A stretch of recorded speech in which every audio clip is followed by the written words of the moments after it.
Hi po. Ano po ba ang shop performance? Ang shop performance po, yan po yung overall performance ng shop natin every single day. Ilan ang sales natin, nakamagkano tayo, ilan ang nag-order sa araw na to, ilan ang nag-return, ilan ang lost. Kumbaga, sa isang araw, minomonitor ng shop performance yung nangyayari sa loob ng shop mo. Lahat yan naka-record sa kanya. Diyan mo yan makikita yung mga pre-orders, order, confirm orders, basta lahat. Yung mga magkano, kailan yung malakas na benta, kailan yung mahina, kailan yung wala. So, monitoring talaga yan. Namo-monitor talaga yan.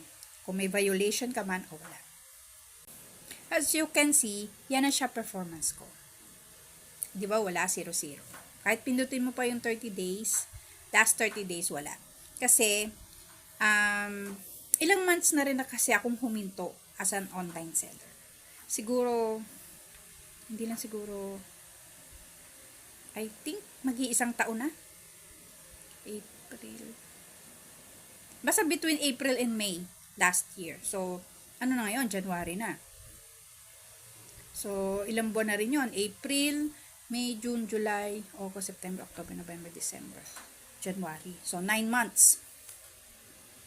Yung mga record ko, syempre nawala na yan. Kasi, 30 days lang past. Nakaraang buwan.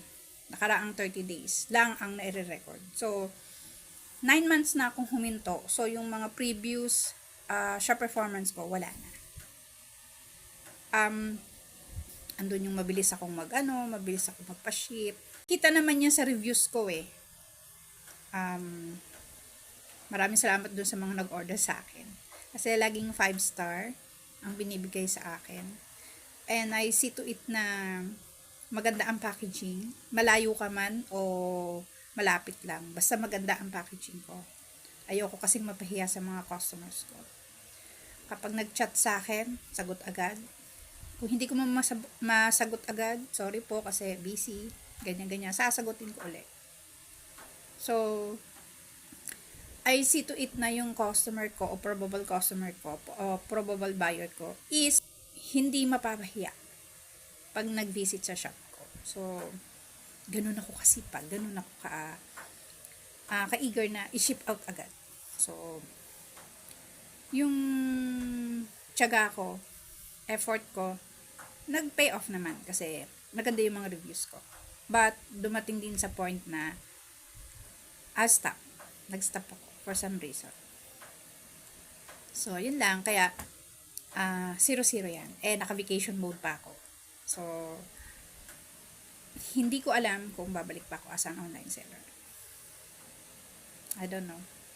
Pero as of now, hindi muna. Mali mo, magbago isip ko. So, yan ang shop performance. Diyan nakalagay lahat ng performance ng shop mo sa bawat